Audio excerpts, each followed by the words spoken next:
was all together, and it was something they overlooked, so they're just correcting it. So, Anybody else have any, well, we'll wait a minute. Do we have a motion to approve so move. the transfer of $4,488? We have a motion by Bill Van Wy. Do we have a second? Second by Bob Kraft. Any further discussion?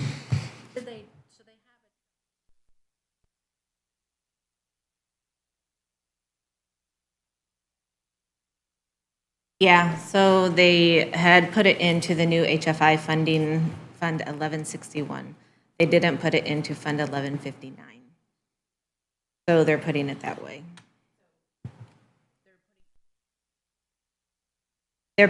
There's two, but they have to spend a certain amount out of regular Health Fund 1159 before they do the new HFI funding for the travel piece. From what I understand. You good, Amy? Yeah. Okay, any other And further? that's true, because 1159 is the old account, and they have to use so much out of that before they can go, what is it, 1161? That's what he said. Yeah, it's a fund. Yeah, it's a fund, so. Any further discussion? Okay, we'll call for the question. All those in favor of approving the additional for $4,488 to the travel account, Fund number 1159, signify by saying aye. Aye. Opposed? Motion is carried. And our third one we have is from the Juvenile State Grant, and that number is 9122. The department is JCC, the Change Academy, fiscal year 25. Fund name is Juvenile State Grant. Again, the fund number 9122. Excuse me. The total amount requested is $88,686. And this is juveniles on a physical year, need to appropriate the budget funds for 2025. Was this included in the annual budget request? The answer is yes. How will this appropriation be used? It'll be used for wages, FICA, utilities, equipment, and the building lease. Is this a recurring expense? The answer is yes. Will other expenditures be necessary? The answer is no. Was it discussed with the liaison? And the answer is yes. And the liaison is Amy Dembski. Amy, do you have anything else you want to add to this? We just have to do this twice a year because of the grant, the way the grant is Okay, given thank to you. us. So it's not an additional out of county general. So what we're having here, if you take a look at your sheet there, we're appropriating to Juvenile Education Coordinator, Fund number 11443, $30,000. The Juvenile Program Coordinator, Fund 11492, $25,000. The benefits paid back to the county, Fund number 12400 of $9,986. Drug Enforcement Testing Supplies, Fund number 22190 of $200. Utilities 33540, Fund number of $3,500. Equipment Rental, Fund number 33710, the amount is $2,000. And the Building Lease Fund of Fund number 34080 of $18,000, for a total of $88,686. If we have consensus from the council, we can do these all in one motion. Do we have consensus to do this? Okay, seeing that we have consensus, do we have a motion to do an additional for $88,686 for the Change Academy? So moved. Okay, we have a motion by Rick Collins. Do we have a second? Second. We have a motion and a second by Amy Dembski. Any further questions or comments? This is money coming into the 9122 fund. Yes. It's their fiscal grant. Okay, but it's, according to this, it's don't have no money in it anyway. So that's coming into it then. I think we already got it. You just don't see it in the May, Oh, you don't see it on this here. because that's for May. Oh, that's for May. So it came in June, so, okay. Okay, hearing no further questions, I'm going to call for the question. All those in favor of the additional of $88,686 for the Change Academy, signify by saying aye. Aye. Opposed? Motion is carried. Okay, that is everything that we have for additionals. Now we'll take a look at, excuse me, at the transfer requests. We have two. We have one from the Health Fund, account number 0500. It's transferring from equipment repair and maintenance to equipment. The equipment repair and maintenance account is number 33620 to the equipment account fund number 44430. The amount is $950. Why is this transfer needed? It's for a color printer for Deb's office. She needs it for infectious disease letters and immunization letters for patients, doctors, and the state. Will additional appropriation be requested due to this transfer? The answer is no. Was it discussed with the liaison? And the answer is yes. And the liaison name is Bill Van Wy. Bill, do you have anything you want to add to this? No, that's pretty straightforward. I mean, it's what they needed to have by the state requirements. Okay, thank you. Do we have a motion to approve this transfer of $950? So moved. Okay, we have a motion from Bill Van Wy, a second from Rick Collins. Any further discussion? Okay, I'll call for the question. All in favor of signify, or in favor of the transfer signify by saying aye. Aye. Opposed? Transfer for $950 has been approved. And our last transfer is supplemental from the Public Defenders Fund. And this is fund number 1200. The amount to be transferred is $6,000. And it is being taken or transferred from account number 44410, furniture and fixtures, to account number 34295, which is travel and training education expenses. Why is this transfer needed? It is to cover expenses for the jury trial, State versus Sands, 17D01-2303-MR-001, to be held in Wabash, Indiana, June 20th, 2024 through July 1, 2024. Will additional appropriation be requested due to this transfer? The answer is no. Was it discussed with the liaison? No, and the liaison is Dave Yard. This is for the Trooper Bailey trial that's going on, and we've known about this for quite a while, that there's going to be, we're probably going to see several of these. And it's my understanding now, Don, that the transfer has been postponed for at least 120 days now. They continue. The June trial has been continued. So, and this will probably not be the last time we're going to see a request like this, so. This is also, if it is spent, it's money that we'll get 40% back from the Public Defenders Fund. So we will get some return on this. But is somebody keeping track of exactly what this trial is costing the county? It's a good question.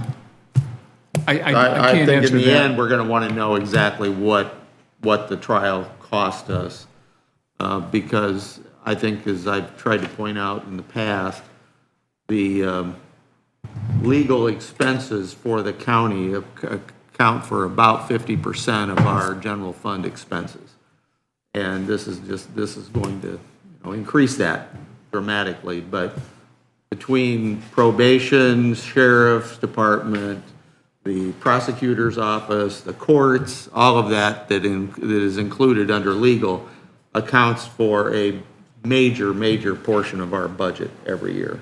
And I think, is it Wells County? It's going through one of these also, one of the counties south. So. And it's, I mean, it's really, it's a major nightmare right now. We should only be happy that it only got transferred as far as Wabash. It could have been sent to southern Indiana or someplace else. And I think that the legislation, the proposal coming up is they want to increase this amount. I think that if it's a capital crime expense, it could be up to maybe 60%. It hasn't been approved yet. Yeah, that's not approved But, yet. and then I think the 40%, maybe up to 45% on felony, non-misdemeanor, but it's still, It's still there's a up lot in to be the air. discussed yet. But we're going to see more of this, I'm afraid. So, okay, do we have a motion to approve this transfer of $6,000? I'll make that motion. Okay, we have a motion by Rick Ring for the transfer. Do we have a second? I'll second it. Second by Bill Van Wy. Any further discussion? Call for the question. All those in favor of transferring the $6,000 for the public defender from the furniture and fixture account to the travel, training, and education account signify by saying aye. Aye. Aye. Opposed? Motion is carried. That- Real quick, who seconded the minutes this morning? I thought it was Bob, but I maybe it think was Amy. Bob made the motion. I think Rick, For the minutes? yeah. Rick made the motion, I don't know. Yeah. Thank you. Okay, that takes care of the transfers. You have a list of non-approval transfers here that hopefully you've taken a look at here and gone through, but these do not require approval from the council. One thing I want to take just a couple of minutes and discuss here is you all have a financial report, looks like this right here. And if you look through it there, you're going to see there's several line items there that have a parenthesis around it. And just to review, anytime you have a number with a parenthesis, that means it's running in the red. And we have several line items right now that are running in the red here. And I talked to Susan and just asked her to explain a little bit about why we have some negative numbers here on the financial report. So the Cume Cap Fund, that is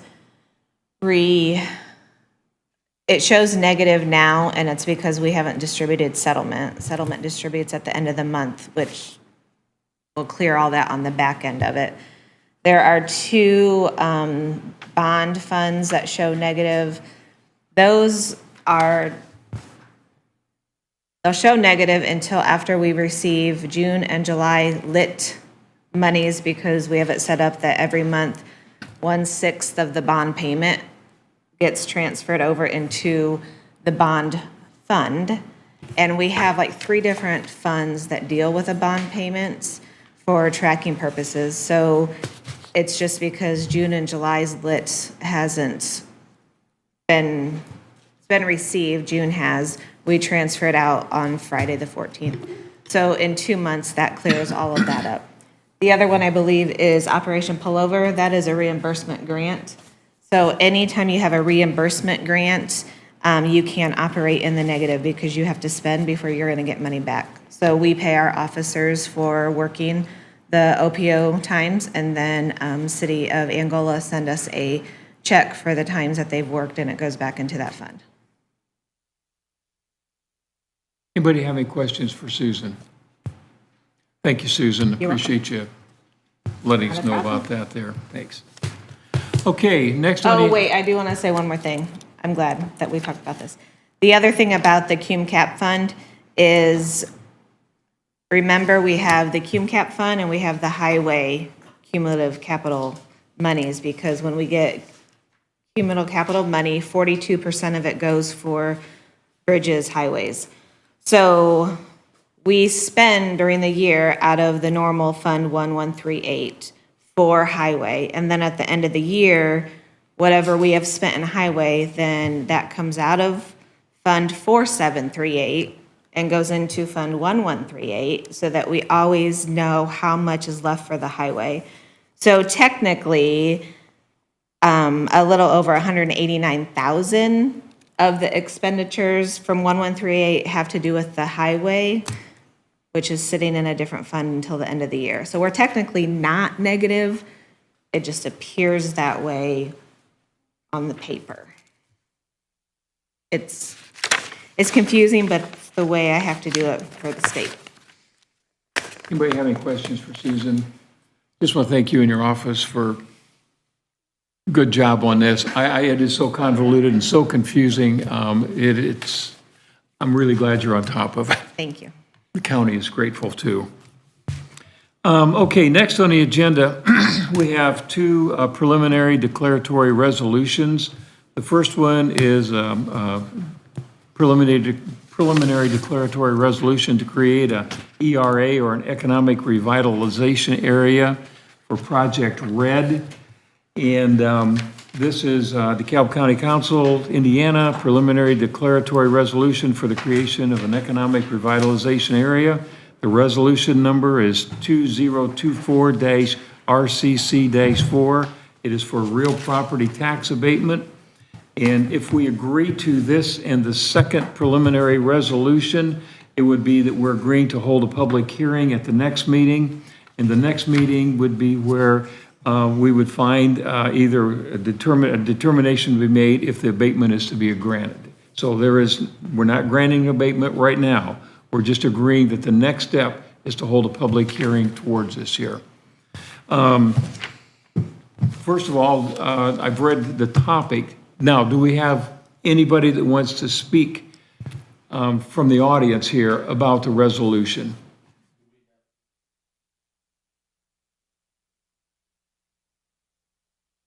We should. You're right.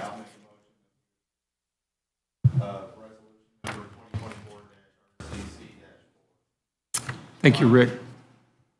Do we have a second? I'll second it. Okay, second by Bill Van Wy. All those in favor of approving? Should have your discussion, not yet. have your discussion. Now Oh, okay, yes, thanks. I know you're in a hurry, but we do have to have a discussion. Slow her down, Dave. Slow down. So, okay, now, is there anybody that wants to speak for or against the resolution? First of all, from the audience. Yes, sir. Have you signed in? I did. Okay, My name's Aaron. It's on all here. So they came by way of our auditors and accountants with the recommendation of navigating. I'm an engineer. I build roads. I build sewers. So that's what I do. Tax abatement side of with me. For 4 different locations in DeKalb County. At the end of the day, our current location, as compared to like to move to, we have almost 50% increase.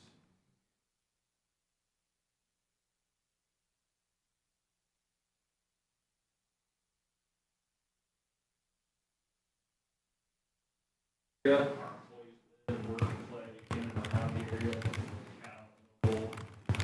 areas, so we'll keep the operations there.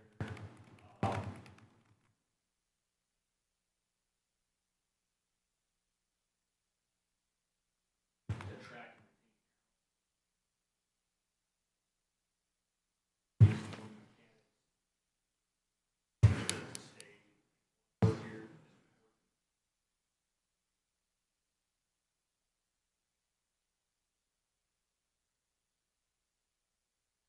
cost of living today.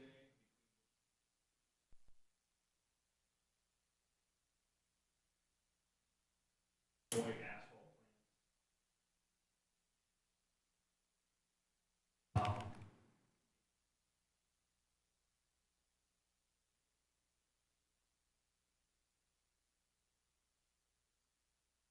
Strong consideration.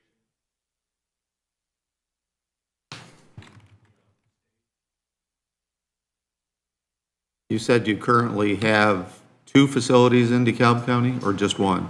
We currently have 1 asphalt plant in DeKalb County. Okay, So this would, should this go through, should we build, which is the plan.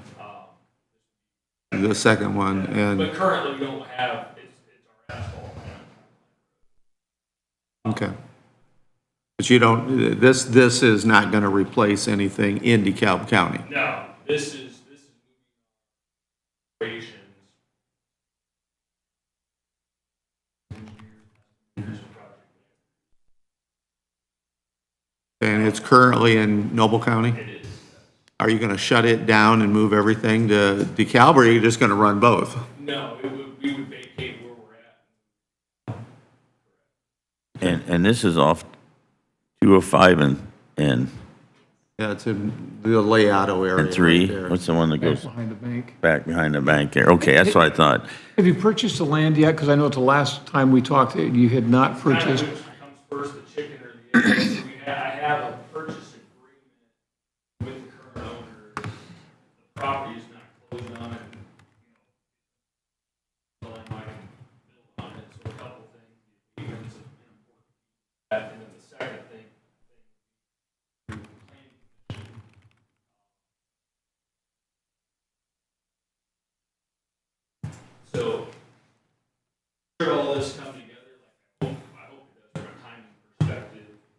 diligence period. We have a signed agreement.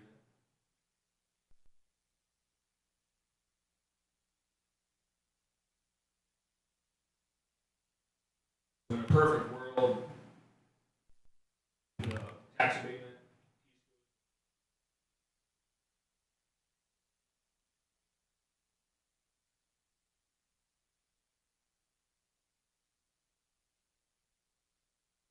Full green light, closing the property by August 1st, start construction.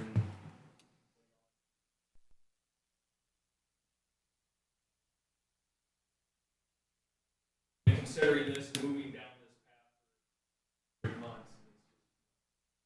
And, Dates are the dates. and since you have the purchase agreement, that is what authorizes you to make this request for property that you don't officially own, correct? Correct. Okay. Do you know what it's zoned at? Is it zoned for businesses on So it? there's 2 plats, yeah, it's commercial I-2, we met with Chris. Uh-huh. Planning. Our pre-meeting was probably 2 months ago. So it does not need rezone.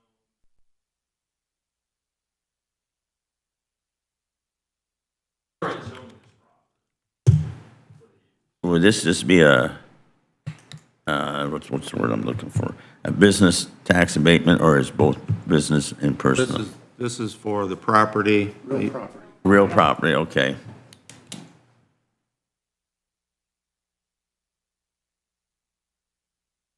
It's gonna be closer to.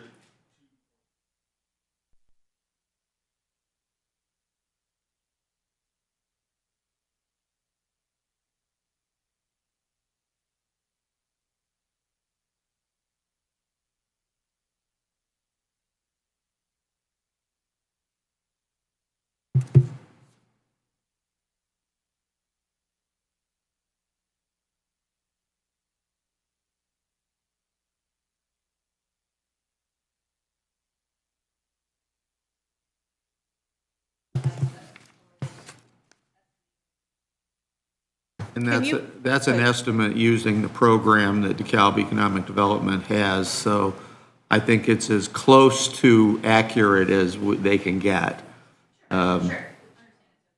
That's information that we've never had before until they got that program.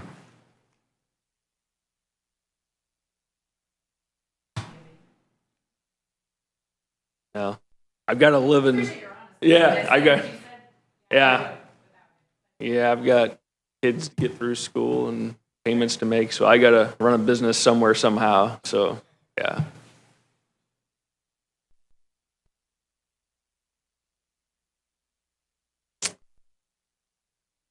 So that's a good question. So when Chad Sutton, he was at Garrett High School, we worked with him, and I think it's been a year or 2 since he left and transitioned. I assume he's got a replacement. I've never been introduced to his replacement, but I did work with Chad in the past. We'd love to. We currently have 2 younger gentlemen from DeKalb High School, and they would have graduated in the last 4 years or so from DeKalb High School. But a lot of our employees and a lot of our work is in and around, this area. But yeah, I would love, if you have contacts at either DeKalb or Eastern or whoever Chad's replacement is, yeah, I'd love it. We traditionally do Garrett's work every year. We seem to be low and do their work. We're doing the county's work, with Ben, this year. So yeah, I want to attract and retain folks. So I'd appreciate any help if you guys have those contacts at the local school.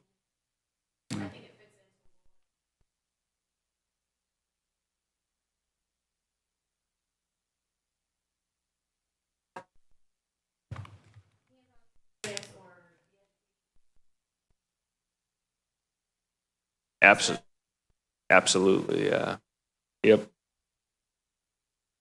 As you put together the cost of this project, of course, this tax abatement is going to figure into that total amount. You say you have an option for a site in Noble County? There are two sites I was considering in Noble County and then 2 in DeKalb. And I'm pursuing moving forward with this site, But all of these are going to play into your, It's in my Final overall decision. evaluation. Yeah. I mean, there's pros and cons with each site. Accessibility, utilities, tax structure, tax abatement offerings. I mean, cost of the properties, which are all different. So it all goes into the consideration. Does anybody else have any further questions? Thank you. Okay. Appreciate it. Yep. Okay, we have a motion and second. I'm going to call for the question. See if anybody else has comments. Anybody else from the audience have any comments? Andrew? Andrew Provine, 3920 County Road 75, Butler. I actually am neither for or against, but I had a question. Did you say your offices were currently in Noble? Yes. I just wondered if they asked for a tax abatement in Noble for those originally?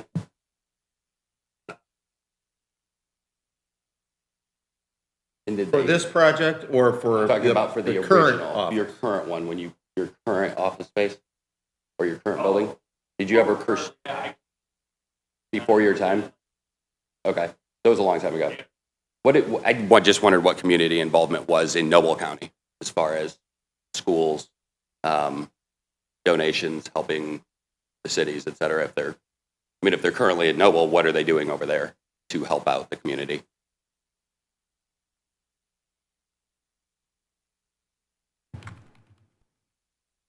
There was a question about. Oh. What are we doing in Noble County?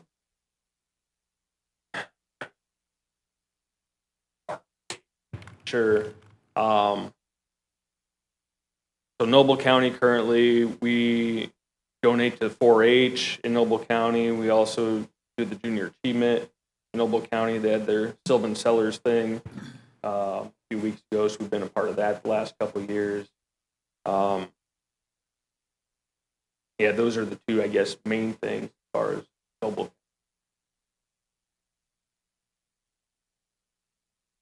Any other further questions from the audience? Thank you. Yep. Just as part of the discussion, and it probably will happen more next month, but, one of the things that the county needs to consider ongoing forever is the increase in our assessed valuation. The total assessed valuation for the county has a dramatic effect on the tax rate of the county. And, with inflation, what it's been over the last 2 years, in excess of 5%, and probably at one point, probably 8%, is what our costs are going up.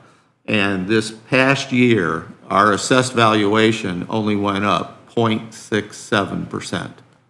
The previous year, it went up 11%. So if the assessed valuation stays ahead of inflation, it helps to balance out. It'll never balance everything equally, but it helps to balance out if that assessed valuation goes up more than inflation and more than our expenses, because much of that inflation expense or increase, we don't have any control over. It is what it is, and you have to deal with it in utilities and pay and everything else. So we need to keep that assessed valuation up, and if we can bring somebody in that's going to increase our assessed valuation, I think it's to our benefit. I have a question on that. So if we bring in assessed valuation, I'm all for economic development, but if we bring in assessed value, which changes the tax rate, lowers the tax rate, but the It same has amount an of effect on it. but the same amount of people are paying the taxes, then the tax burden does not change. So everybody's going to be paying the same. Their tax rate may be less, Might but be their paying the bill- same percentage, but it may be But not their the bill's gonna same be the dollar same. amount. So the tax rate goes down, but everybody pays the same amount because there's not another party paying. I'm just general question. I don't know that that's true, and I'd have to think about that one, how that would work I mean, out. it's- And I think that's something that we should Numerator, ask. denominator, but if you don't have, so let's say that the tax rate goes up or down, it doesn't matter. Let's just say that it changes in some way. But the exact same amount of people are paying the tax bill. and we have the exact same amount of expenses that have to be accounted for. But it's the Everybody's assessed paying the same amount. valuation. The assessed valuation from that individual taxpayer may have gone up or down. So that's going to affect what they pay also. Right, the tax rate changes, but There are many factors. the rate's different than the burden, though. The same bill still needs to be paid at the end, and the person coming in is not paying it. Correct or not correct? I'm not sure that I. How is it incorrect? How is it incorrect with the math, though? Now, people's individual within the county may get juggled. Public hearings for the next meeting. Okay. This is supposed to be a Ask for declaratory questions. resolution, not a public hearing. And, Well, and this is council discussion This here, is but we'll get you those answers. Okay, I just would like to know I'd those. have to discuss that with you, but at some point, but Yeah, we'll get you those answers, but this is council discussion. so. Okay. Good questions, Andrew, and we'll see if they're taken care of later. So, but not right at this moment, at this meeting here. Yes, sir. So as I was sitting there, and I didn't mentally come prepared to think our philanthropy in Noble DeKalb, I was thinking on tax payment stuff. So anyhow, as I had time to reflect there, we have been part of Noble Trails for the last few years. So did a lot with Lynn Spidell and those folks over at Noble Trails, a lot of donations there. East Noble, Central Noble Athletic Funds, their fall and winter sponsors. You'll see our names there. We were there. Sponsorship for those schools or athletic programs, and Garrett High School. So those three schools we made donations. Anyhow, Thank you. Didn't mention that before. Any further questions to come before the council before we vote? Okay, hearing none, we have a motion and a second on approval of the preliminary declaratory resolution. Again, this is not the abatement piece. This is just to move it ahead to a public hearing at the next meeting. So all those in favor signify by saying aye. Aye. Opposed? Aye. Okay, it is passed, 6-1. Okay, the next one we have is, again, is a preliminary declaratory resolution to create an economic revitalization area. This is for the Brand Dairy Farms. And again, it's a preliminary declaratory resolution for the creation of an economic revitalization area. The resolution number is 2024-RCC-5. It is for real and personal property tax abatement. Before we have any discussion, do we have a motion to approve? We have a motion by Rick Second. Ring and a second by Bill Van Wy. Okay, at this point, we'll open it up for discussion. First of all, is there anybody from the audience that wants to talk about, for or against this economic revitalization area, this preliminary declaratory resolution? And again, it's the same with the last one that we just finished up. This is if this is passed, means it's agreeable to hold a public hearing at the next meeting to find whether there is going to be a determination made for either for tax abatement or not. So this is not the actual tax abatement. This is to move it ahead to the next step, which would be to approve this and then go forward on determining a tax abatement there at a public hearing. Okay, anybody from the council have anything Just to discuss? Just say that this is both real and personal property. Yes. And is what will be involved with this one. And this is to declare that, again, the ER is an economic revitalization area. And I understand that the state gives us the loophole, but again, both of the abatements that we're voting on today are really not technically areas that need to be revitalized. And it's unfortunate the state puts us in a position where we have to vote on these things based very firstly on a lie, that these aren't true, that it doesn't need the revitalization. These are both very active businesses in the community. So it's unfortunate that the state puts us in this position. I will be voting no. Anybody else from the council have anything to add? Well, just that understand what Amy is trying to say there, but, and I especially have the issue when it comes to equipment. It's one thing with real property. The fact of the matter is that the development probably would not happen without the tax abatement. So it is technically in need of revitalization. I understand that, Rick. And But I do have an issue with having to declare, a factory that wants a piece of equipment, have to declare that in need of revitalization. That doesn't make a whole lot of sense. Right. So property versus property versus personal property is different. Right. But it is what it is. These are the rules that we have to work with, and when they change, we'll change what we do. Unfortunately, it puts us in the position of picking winners and losers. There's a lot of businesses in our community that don't qualify, a lot of small businesses that don't qualify. Well, I'm a it's- small business owner, will never qualify for a tax abatement. So we're put into a position where we're picking, lucky for these guys, they're the winners. I'm a loser. My laundromat doesn't get the tax well, abatement. So it's unfair, for us to look at other business owners in our community and tell them, sorry, you're not a winner, you're the loser. Commercial unfortunate. businesses do not qualify. And that's the unfortunate part, right? Like, Industrial Yeah. does qualify, commercial does not. right, and it's But, unfortunate because, on the other hand, homeowners qualify for a Mm-hmm. wonderful tax abatement. So that's the way that the state is structured. yeah, and it's unfortunate that they put us in that position to pick winners and losers, because that's what the market's supposed to do, not the government.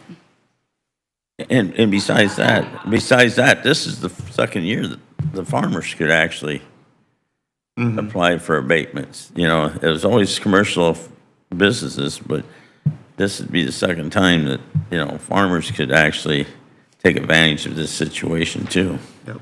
They've been added to that group specifically, to add farmers. And Amy brought up good points, but unfortunately, we don't make the call.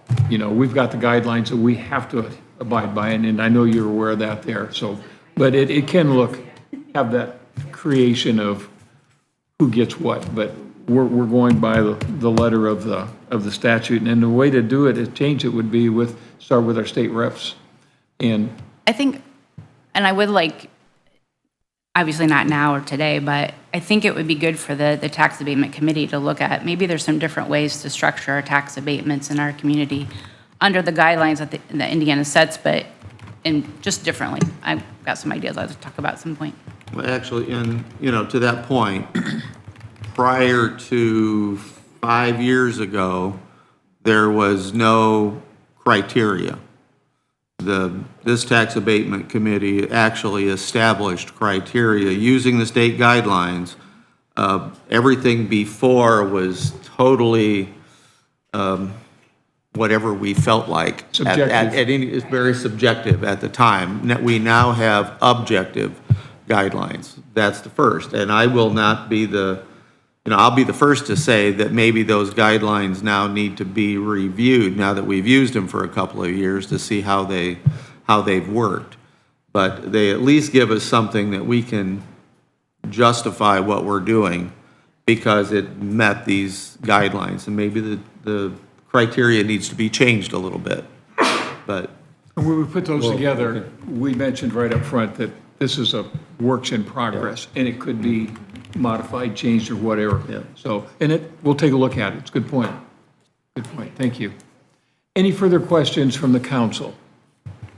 Okay, I'm going to call for the question. We have a motion and a second. All those in favor of moving ahead with the preliminary declaratory resolution for an ERA for Brand Dairy Farm signify by saying aye. Aye. Opposed? Motion is passed 6-1.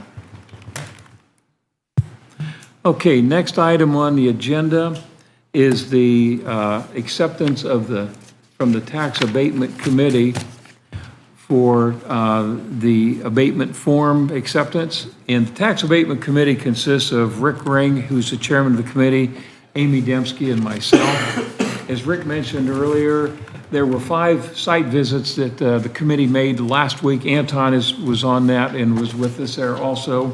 And just to briefly go through these, Auburn Renewables was a personal property abatement. They're in year 3 of 10. Magic Coil is a real property tax abatement, and they're in year 9 of 10. Paragon Steel is for personal property. They are in year 3 of 10. Reinhardt Finishing was for personal property. They're in their last year, 5 of 5. And Technoblock Midwest Corporation was on personal property, and they are in year 5 of 5. We visited each site, went through, saw the equipment. The committee has met, and we found that all 5 of these companies here are in substantial compliance. And it would be the recommendation from the committee that since all are in compliance there, that the acceptance be granted here from the council. So, I'll make that motion. okay, do we have a second? I'll second it. Second from Bill Van Wy. Okay, any further discussion? No, I didn't have it listed. What was the, my other question was,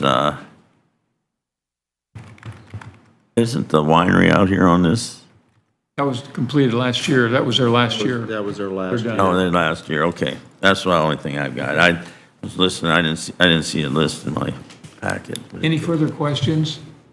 I'll call for the question. All those in favor of accepting the recommendations from the Tax Abatement Committee for substantial compliance signify by saying aye. Aye. Opposed? Hearing none, motion is carried. There's 2 there. Next up is Randy Fox with the airport update.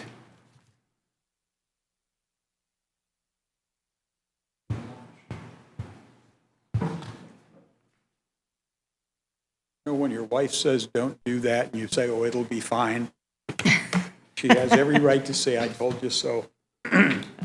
She was right. Anyway, from the airport, the nav aids, which are the electronic devices that guide the airplanes into the runway, that construction project is well underway. They had to close the runway for a week. We talk about runway thresholds. Normally, you think the threshold as, the thing you cross when you get somewhere. In order for the runway expansion not to impact County Road 427 or County Road 31, the actual landing threshold is set 660 feet down the runway. So we've got a 7,205-foot runway. The first 660 feet are unusable for landing. That keeps the airplanes well above the roads. They don't interact with any vehicles or any other structures. So Is that if they're coming both ways? both ways? Okay. Yep. So from either end, we've displaced the threshold 660 feet from the actual end of the pavement. And at that threshold, there is a 1.5-foot wide, 102-foot long, 20-foot deep piece of concrete that is the end of the threshold marker, and it has lights buried in it so they can be seen. During last year's construction, they did that, put those lights in poorly. The FAA had to give some recommendations and permissions to fix it. So we had actually the runway closed for a week this last month to facilitate repairing that. Russ's comment was that was painful at best, but as far as our operations went, we still had 1,600, almost 1,696 operations for the month, which is by any stretch of the imagination not bad compared.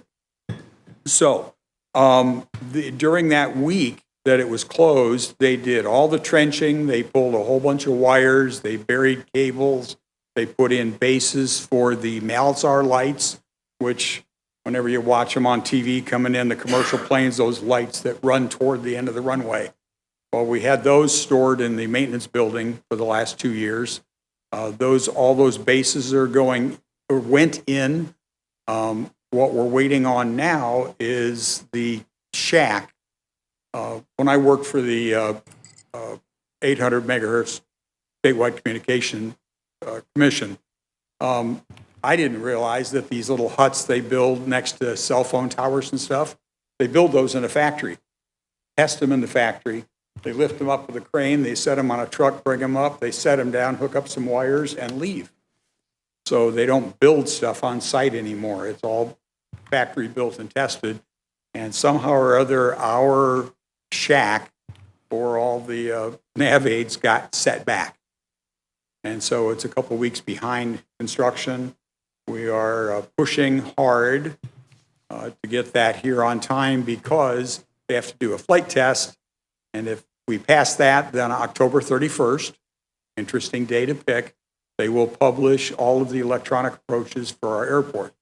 Some of our notable aircraft owners in the county have had to go other places due to weather and minimums when they have hangars on the airport here and couldn't have their airplanes spend the night here because they couldn't land due to restrictions to make it safe. So we're hoping to have the glide slope and the approach lights and everything done and get our approaches published on the 31st of October, and that would put us in full compliance with all of those operations. We also we're opening bids at this next meeting for the taxiway. The FAA has divided this. I've been on the board, I think, almost 6.5 years now. And they were working on this 10 years before I got on the board. The runway got extended 2,000 feet, but the taxiway did not. So right now they can taxi 5,000 feet down. They've got to turn across a taxiway, get onto the active runway, taxi 2,000 feet down to the end, turn around, and then take off to have the whole 7,205 feet to use. This last project, as far as the actual construction goes, is going to be adding that 2,000 feet of taxiway with the appropriate lighting and signage, and that would be constructed next summer. The last part of the project to complete everything would be then in 26, and with participation from the state, we would mill off the original 5,000 feet of runway down to the base and then recover that entire thing. So we have basically 7,205 feet of brand new flat, hard surface for all of the corporate jets we hope to coerce into DeKalb County. Randy, the entire runway can be used, though, for takeoff. Oh, yes. Yes, that was the whole reason for the extension. In order to have that 7,000-foot runway, if we had used the entire thing for landing, then we would have impacted County Road 31, and we would have impacted County Road 427, because they both would have been within the runway protection zone. And technically, we would have had to start going around it or something, and nobody wanted that. The FAA was the one that suggested, let's just displace the landing threshold so you got 6,600 feet to land on, but you can, from either end, use all 7,205 feet for takeoff. And that gives the jets the opportunity that if they get to that V1 point where they could lift the nose, they could actually pull back, put it back on the ground and stop before running off the other end of the runway. That's the whole idea for the long runway, was just absolute safety. Now, it also gets us more jet traffic. It doesn't have to deal with the Fort Wayne International bureaucracy. Last time I came into Fort Wayne at 11:30 at night, we sat on the runway sat on a taxiway for 20 minutes, waiting for a gate to open. That won't happen at DeKalb. So one quick question, Randy. Yes. It was in the last minutes here, and maybe you addressed it and maybe I missed it, but it says they increased the amount required to gain a year's worth of land lease by 30%. and remove the previous policy where we would construct the airside ramp and connecting taxiway. Right. In the past, when we weren't dealing with airplanes that, weigh multiple tons, if someone built a runway or built a hangar, the airport would build the ramp that was right in front of the new hangar, and then the taxiway that went out to get on the taxiway or the runway to actually then utilize the airport. Now with the caliber of aircraft that we're talking about, the cost of a ramp to support a business jet of 10 or 12 seats is well in excess of $1 million. And the airport, DeKalb County Airport Authority, can't afford to put up $1 million to put a ramp in anymore. It's just not feasible. So we've removed that from the policy. And then the policy is that for every X amount of dollars people spend building a hangar, we reduce their payment to the airport by a certain amount. So the bigger the runway, the bigger the hangar, the more abatement they get on their payments.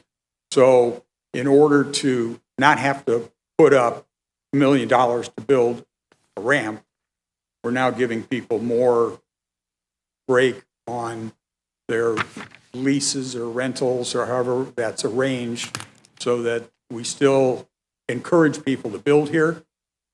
We just can't afford to do $1 million ramp on every hangar that might go in the next hour long. And you're finding that change then has not been a deal breaker then, or? No, actually, that's where I was at another meeting this morning about that exact topic, and we were told immediately that this is not a deal breaker. Good. So, and then the last item on today's is Sweet Aviation, who has been a wonderful asset to the airport. And I think Russ's comment is that with all the construction and changes and things that are going on, that we're holding back what Sweet really wants to do for the airport and for DeKalb County. They hold, every third Friday, they hold a fly-in lunch, and it's free.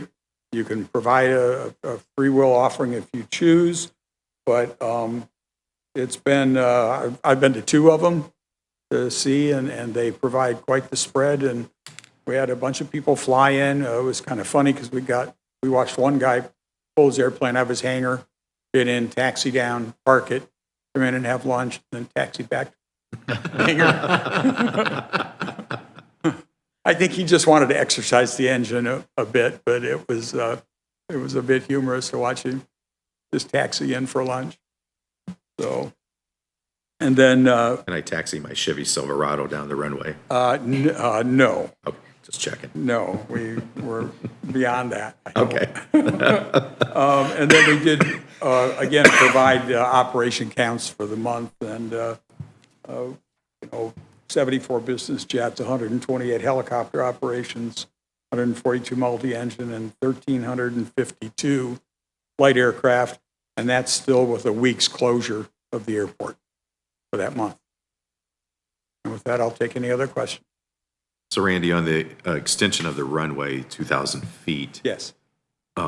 probably no hangars will locate on that 2,000 feet until post taxiway being completed, or can they actually start those projects? All the space on either side. There's again, a protection zone on either side of the runway that we can't encroach upon. Right. But we could run hangars all the way down the east or on the north side.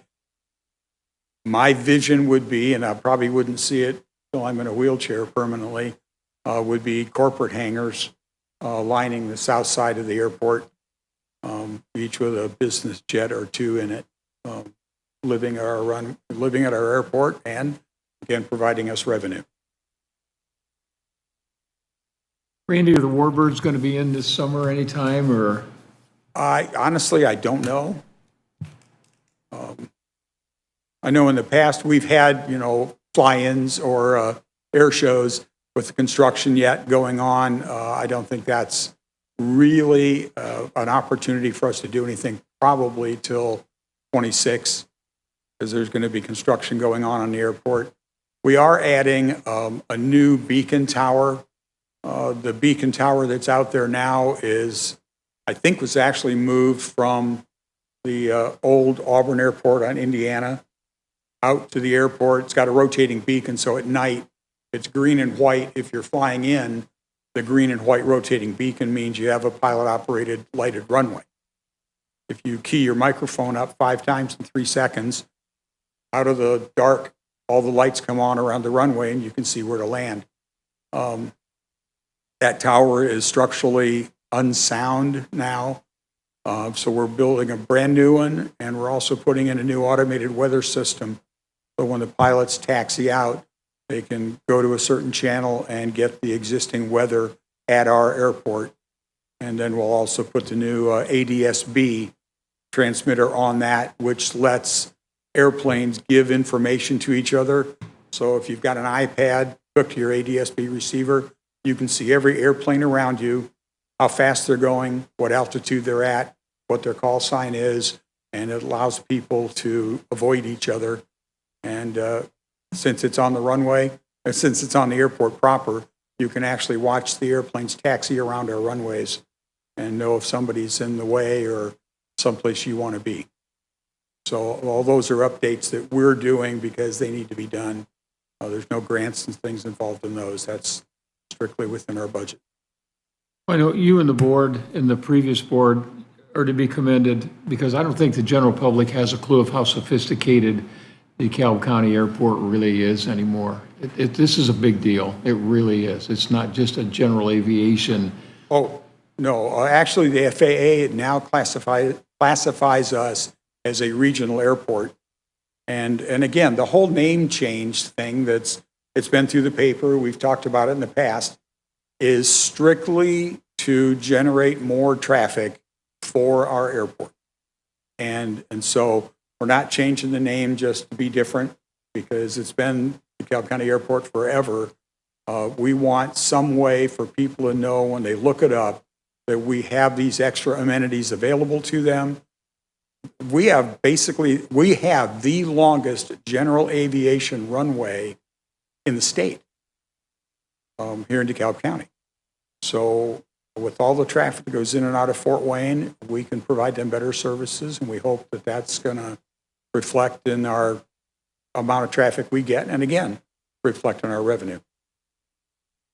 And that airport is vital to our economic development within DeKalb County. It is, many of our businesses depend on that airport. It is vital. Yeah, I think 2 years ago, we participated in a regional survey, and they said that DeKalb County Airport contributes about $16 million to the economy of DeKalb County and the surrounding edges of the other counties on an annual basis. The other thing that's been, on the report, and I know that the Horsemen's Association did generate all the money they needed to move Mies Chapel. Oh, they're still short? Yeah, I think last meeting, they said they've got everything but about 5,000. Okay. And they're still doing fundraising. They're still getting money in from their GoFundMe and things. So there's no plan yet to move no date to move the chapel? No date. Mark Cruncha actually came to the last meeting.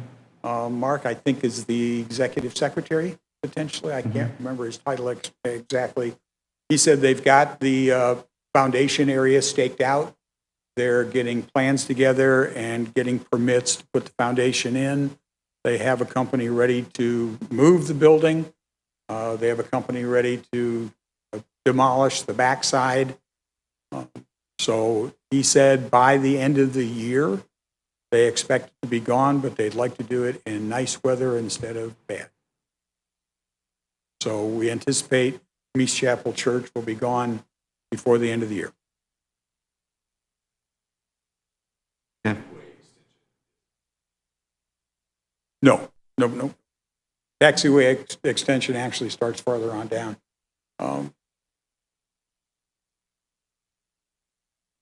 Anybody else have any questions for Randy?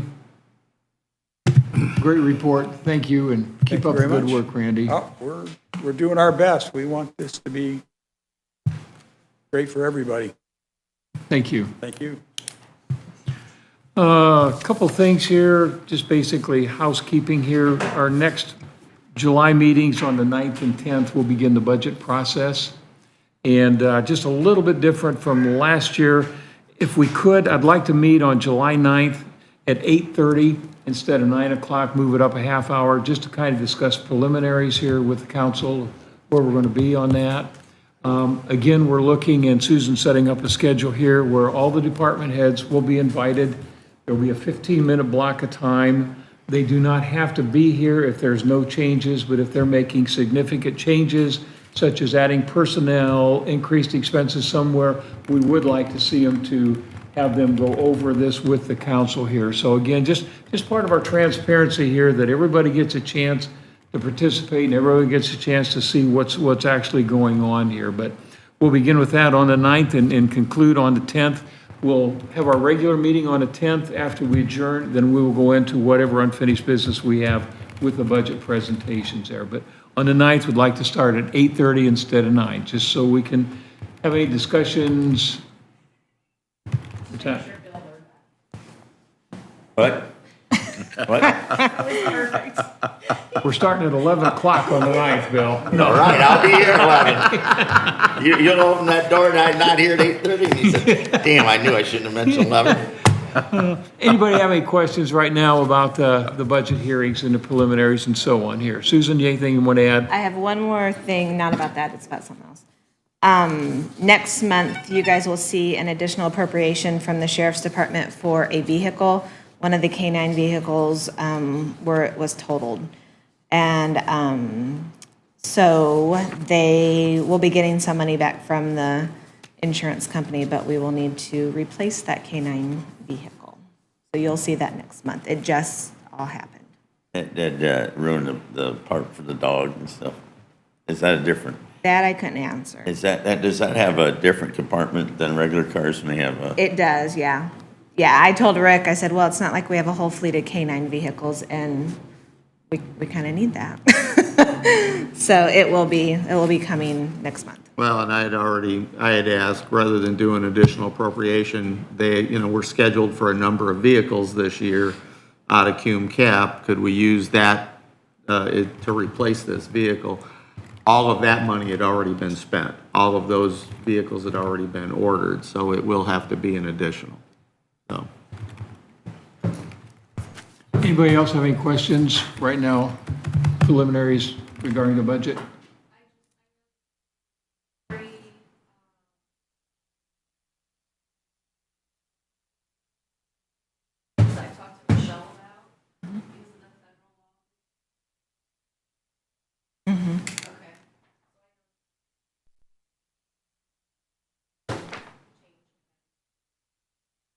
It probably will be.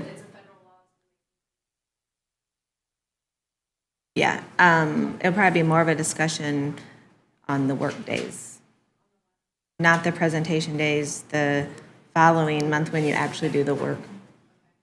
Well, hopefully we don't have any more surprises from the state coming before we get going on this. Right? So, never know. One thing I'd like to mention about Susan, she's received it's a real honor there that she received there. She's been appointed to the State Controller Advisory Council, and congratulations. That's a real nice honor. It really is. So Someone else has to listen to her besides us. Yep. So, does anybody else have anything to come before the council today? Andrew, anything? Anybody else here? So, I'm asking you too. So, anybody else? Okay, I make a motion that we adjourn. have a motion and a second to adjourn. All those in favor signify by saying aye. Aye. Aye. Opposed? Motion is adjourned.